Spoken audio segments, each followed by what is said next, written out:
राजनीति का अपराधीकरण रोकने पर आज सुप्रीम कोर्ट का ऐतिहासिक फैसला आ गया है। हमने 2016 में पीआईएल फाइल किया था। उस समय हमने 3 मांग किया था। एमएलए एमपी का मुकदमा 1 साल के अंदर डिसाइड हो, जिन लोगों को सजा मिल चुकी है उनके चुनाव लड़ने पर आजीवन प्रतिबंध हो, और जिन्हें सजा मिल चुकी है उनके पार्टी बनाने और पार्टी पदाधिकारी बनने पर भी आजीवन प्रतिबंध हो। जो हमारी पहली मांग थी कि देश में एमएलए एमपी कोर्ट बने और सांसदों और विधायकों का मुकदमा 1 साल के अंदर डिसाइड हो, उस पर आज सुप्रीम कोर्ट का फैसला आ गया है। जो दूसरी और तीसरी मांग थी कि सजा याफ्ता के चुनाव लड़ने पर आजीवन प्रतिबंध हो और सजा याफ्ता के चुनाव लड़ने पर पार्टी बनाने और पार्टी पदाधिकारी बनने पर आजीवन प्रतिबंध हो, उस पर सुनवाई अगले महीने होगी। आज माननीय सुप्रीम कोर्ट ने देश की सभी हाई कोर्ट को डायरेक्शन दिया है कि आप अपने अपने राज्य में एक स्पेशल बेंच बनाइए, अपने हाई कोर्ट में एक स्पेशल बेंच बनाइए, और आपके राज्य में जितने भी केसेस चल रहे हैं एमएलए एमपी के, चाहे वो सिटिंग एमएलए एमपी है या भूतपूर्व एमएलए एमपी हैं, उनका फैसला हर हालत में 1 साल के अंदर करिए। देश के सभी डिस्ट्रिक्ट जजेस को भी डायरेक्शन दिया है माननीय सुप्रीम कोर्ट ने कि आप एमएलए एमपी के केस में कोई तारीख पे तारीख नहीं देंगे, एडजमेंट नहीं करेंगे, डे टू डे हियरिंग करेंगे और 1 साल के अंदर फैसला करेंगे। 2016 में मैंने पीआईएल फाइल किया, 2017 में इस पे आगे फैसला आया था। तब से लेकर आज तक 250 सांसदों और विधायकों को सजा हो चुकी है। आजम खां, उनके बेटे अब्दुल्ला आजम को सजा हो गई, उनका मुकदमा 20 साल से चल रहा था। अतीक अहमद को सजा हुई, उनके भाई अशरफ अहमद को सजा हुई, उनका मुकदमा 25 साल से चल रहा था। अफजाल अंसारी को सजा हुई, उनके भाई मुख्तार अंसारी को सजा हुई, उनका भी मुकदमा 20 साल से चल रहा था। तो जिन माफियाओं के मुकदमे पहले 20 साल 25 साल से पेंडिंग पड़े हुए थे, एमएलए एमपी कोर्ट बनने के बाद उनको सजा मिलना शुरू हो चुकी है। अब तक 250 से ज्यादा अपराधियों को सजा हो चुकी है, उनके चुनाव लड़ने पे प्रतिबंध हो चुका है। अब वो आने वाले टाइम में चुनाव नहीं लड़ पाएंगे, लेकिन हमारा ये कहना है कि ये चुनाव लड़ने पे केवल 6 साल का प्रतिबंध नहीं होना चाहिए, बल्कि आजीवन प्रतिबंध होना चाहिए। और केवल चुनाव लड़ने पे प्रतिबंध नहीं होना चाहिए, बल्कि पार्टी बनाने और पार्टी पदाधिकारी बनने पे भी आजीवन प्रतिबंध होना चाहिए। आज की डेट में चूंकि कानून में कमियां हैं, इसलिए लालू यादव खुद चुनाव तो नहीं लड़ सकते, लेकिन वो पार्टी बना के पार्टी अध्यक्ष बन सकते हैं और पार्टी अध्यक्ष बने हुए हैं। चौटाला सजा याफ्ता है, इसके बाद भी पार्टी अध्यक्ष बने हुए हैं। मधु कोड़ा सजा याफ्ता है, फिर भी पार्टी अध्यक्ष बने हुए हैं। शशिकला सजा याफ्ता है, फिर भी पार्टी अध्यक्ष बनी हुई है। तो अब कानून में चूंकि खामियां हैं, कानून में ऐसा कोई क्लियर कट इंस्ट्रक्शन नहीं है, इसलिए जो लोग खुद चुनाव नहीं लड़ पा रहे हैं वो पार्टी अध्यक्ष बनकर दूसरों को चुनाव लड़ा रहे हैं, रैली कर रहे हैं, मीटिंग कर रहे हैं, टिकट डिसाइड कर रहे हैं, सब कुछ कर रहे हैं, मैनिफेस्टो बना रहे हैं। और वैसे आप देखिए, भारत में जो सरकारें चलती हैं वो तरीके से पॉलिटिकल पार्टियां चलाती हैं। पॉलिटिकल पार्टी तय करती है कौन प्रधानमंत्री बनेगा, कौन मुख्यमंत्री बनेगा, कौन राज्यपाल बनेगा, कौन राष्ट्रपति बनेगा। पॉलिटिकल पार्टी तय करती है कौन सांसद बनेगा, कौन विधायक बनेगा। लेकिन पॉलिटिकल पार्टी का अध्यक्ष एक अपराधी हो सकता है। पॉलिटिकल पार्टियों के लिए कोई नियम कानून नहीं है। पॉलिटिकल पार्टी पदाधिकारी बनने के लिए कोई नियम कानून नहीं है। पॉलिटिकल पार्टी का अध्यक्ष बनने के लिए कोई नियम कानून नहीं है। इसलिए हमने ये मांग किया है कि जो लोग सजा याफ्ता हैं, ये पूरी जिंदगी न चुनाव लड़ पाए, न पूरी जिंदगी पदाधिकारी बन पाए, न पूरी जिंदगी पार्टी बना पाए। इस पे अगले महीने सुनवाई होगी। आज स्पेशल एमएलए एमपी कोर्ट पे सुनवाई हो गई है। सुप्रीम कोर्ट ने देश के सभी हाई कोर्ट को कह दिया है स्पेशल बेंच बनाइए। हाई कोर्ट में भी जितने मुकदमे हैं एमएलए एमपी का, उसको 1 साल के अंदर डिसाइड करिए। डिस्ट्रिक्ट कोर्ट के जजेस के कह दिया है कि डिस्ट्रिक्ट कोर्ट में जितने एमएलए एमपी के मुकदमे चल रहे हैं उसको भी 1 साल के अंदर डिसाइड करिए। मुझे पूरा विश्वास है इस समय लगभग 5000 केसेस चल रहे हैं एमएलए एमपी के, ये अगले 1 साल के अंदर डिसाइड हो जाएंगे। और जब इस तरीके से सांसदों विधायकों को सजा मिलना शुरू हो जाएगी तो आने वाले टाइम में गुंडे बदमाश राजनीति में आने से डरेंगे। और बहुत सारे लोगों ने चुनाव लड़ना छोड़ भी दिया है। 2019 के चुनाव में कई ऐसे लोगों को टिकट मिला हुआ था, लेकिन बाद में उन्होंने चुनाव लड़ने से मना कर दिया, क्योंकि उनका मुकदमा 20 साल से चल रहा था। अगर वो जीत जाएंगे तो उनका मुकदमा 1 साल के अंदर डिसाइड होगा, और उनको पता है कि वो गलत है, उनको सजा भी मिलेगी। तो गुंडे बदमाश राजनीति में आने से अभी डर चुके हैं। और जब ये बाकी जो 5000 केस डिसाइड हो जाएंगे तो मुझे लगता है आने वाले टाइम में लोग बिल्कुल राजनीति में आना छोड़ देंगे। अच्छे लोगों को संसद विधानसभा में जगह मिलेगी, और गुंडे माफिया जो संसद में आके दलाली कर रहे हैं, बदमाशी कर रहे हैं, उनका आना बंद हो। झूठी शिकायत, झूठी एफआईआर, झूठी गवाही और झूठे मुकदमे के कारण लोगों की जिंदगी बर्बाद हो रही है। गलत फैसलों के कारण लोगों की जिंदगी बर्बाद हो रही है। छेड़छाड़ के झूठे शिकायतें, बलात्कार की झूठे शिकायतें, जगह कब्जा करने की झूठी शिकायतें, चेक बाउंस के फर्जी शिकायतें, ऐसे एक के बाद इतने ज्यादा फर्जी मुकदमे चल रहे हैं कि अब तो लोग देरी के कारण, मुकदमों के फैसलों में देरी के कारण आत्महत्या करने लग गए। इसके बावजूद न राज्य सरकार कुछ कर रही है, न हाईकोर्ट कुछ कर रही है, न केंद्र सरकार कुछ कर रही है, न सुप्रीम कोर्ट कुछ कर रही है। मैं सुप्रीम कोर्ट से रिक्वेस्ट करता हूं, आप हमें 1000 पेज का जजमेंट मत दीजिए। आप बड़े बड़े केसों को एक बार छोड़ दीजिए। आप एक हफ्ते तक केवल इस बात पे सुनवाई करिए कि भारत में जस्टिस विद इन ईयर कैसे हो सकता है। 2-3 चीजें तो मैं बता सकता हूं। सबसे बड़ी समस्या यह आ रही है कि जो स्टेट लेवल पे जो जजेस हैं, उनकी क्वालिटी में बहुत फर्क है। उनकी क्वालिटी में बहुत फर्क है। दिल्ली के जज की जो कंपेटेंस है, दिल्ली के जज की क्वालिटी बिल्कुल अलग है। यूपी की जज की क्वालिटी बिल्कुल अलग है। छत्तीसगढ़ के या झारखंड के जज की क्वालिटी बिल्कुल अलग है। फिर हम स्टेट लेवल पे एग्जाम क्यों कंडक्ट करा रहे हैं? एक आईएएस की तर्ज पे अगर आईजेएस शुरू कर दिया जाए, जैसे आईएएस का एग्जाम इंडियन नेशनल लेवल पे होता है, इंडियन एडमिनिस्ट्रेटिव सर्विस, ऐसे ही अगर आईजेएस शुरू कर दें, इंडियन जुडिशियल सर्विस, और जो भी लॉ ग्रेजुएट हैं सीधे उनका आईजेएस में सिलेक्शन कर लें, उनको 3 साल 4 साल की ट्रेनिंग दे दें, और ट्रेनिंग देने के बाद उनको जो है हम सीधे अपॉइंट कर दें।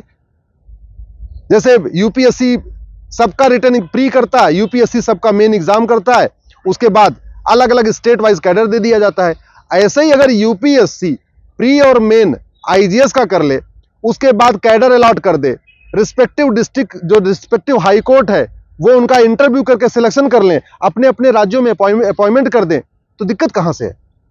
अगर ऑल इंडिया लेवल पे आईएएस का एग्जाम होने के बाद भाषा की दिक्कत नहीं है, यूपी में जो यूपी के स्टूडेंट हैं आईएएस में सिलेक्ट होते हैं, वो तमिलनाडु में नौकरी करते हैं, वो केरल में नौकरी करते हैं, उड़ीसा में नौकरी करते हैं, असम में नौकरी करते हैं, उनको भाषा की दिक्कत नहीं आती, 6 महीने में भाषा सीख जाते हैं। तो ऐसे जिसका आईजीएस में सिलेक्शन होगा वो भी 6 महीने में वहां की लोकल लैंग्वेज सीख जाएगा।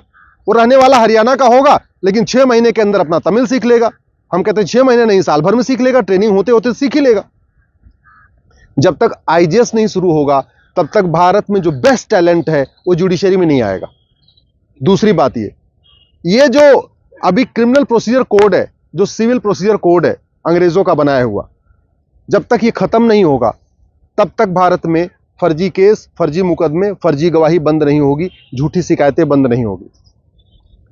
जब तक नार्को पॉलीग्राफ ब्रेन मैपिंग कानून नहीं बनेगा झूठ पकड़ने के लिए, और झूठ को गंभीर अपराध नहीं घोषित किया जाएगा कि जो झूठी गवाही दिया, जो झूठी शिकायत किया, जो झूठा मुकदमा लिखवाया, जो झूठा एफआईआर दर्ज कराया, उसको हम 5 से 10 साल की सजा देंगे। मैं गारंटी के साथ कहता हूं, फर्जी मुकदमे, फर्जी गवाही, फर्जी केस अपने आप कम हो जाएंगे। हर जिले में एक नार्को पॉलीग्राफ ब्रेन मैपिंग की लैब बनाना पड़ेगा। झूठ पकड़ने के लिए आपको हर जिले में एक लैब बनाना पड़ेगा, जिससे लोगों का नार्को टेस्ट हो सके, पॉलीग्राफ टेस्ट हो सके, ब्रेन मैपिंग टेस्ट हो सके। और कितने जिले हैं भारत में? टोटल 750 जिले हैं। एक लैब बनाने में 1 करोड़ का खर्च आएगा, यानी 750 करोड़ रुपए खर्च करके भारत के सभी जिलों में एक एक narco polygraph brain mapping lab बन सकती है। Narco polygraph brain mapping lab बना दिया जाए, लोग झूठी शिकायत, झूठी गवाही देना बंद कर देंगे, झूठे मुकदमे लिखवाने बंद कर देंगे।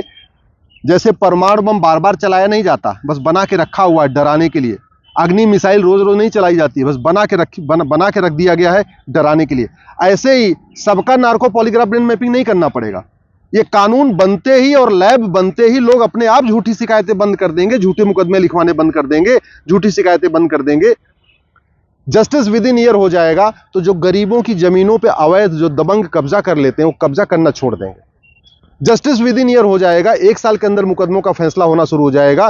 तो जो सड़क के किनारे अवैध निर्माण हो जाते हैं, पार्कों में अवैध निर्माण हो जाते हैं, जो सब बस अड्डे के किनारे अवैध निर्माण होते हैं, रेलवे के किनारे अवैध निर्माण होते हैं, रेलवे स्टेशन के किनारे, रेलवे लाइन के किनारे, मैं गारंटी के साथ कहता हूं जिस दिन भारत में जस्टिस विद इन ईयर हो गया, ये अवैध निर्माण भी बंद हो जाएगा। जस्टिस विद इन ईयर हो जाएगा तो भारत में भ्रष्टाचार कम होगा। अभी घूसखोरी, जमाखोरी, मिलावटखोरी, कालाबाजारी इसलिए चल रही है क्योंकि मुकदमा 30 साल, 40 साल, 50 साल चलता है, सजा जल्दी नहीं होती। अभी कालाबाजारी इसलिए चल रही है, मुनाफाखोरी इसलिए चल रही है, मानव तस्करी इसलिए चल रही है, नशा तस्करी इसलिए चल रही है क्योंकि भारत में जस्टिस विद इन ईयर है, उनको सजा ही नहीं मिलती है।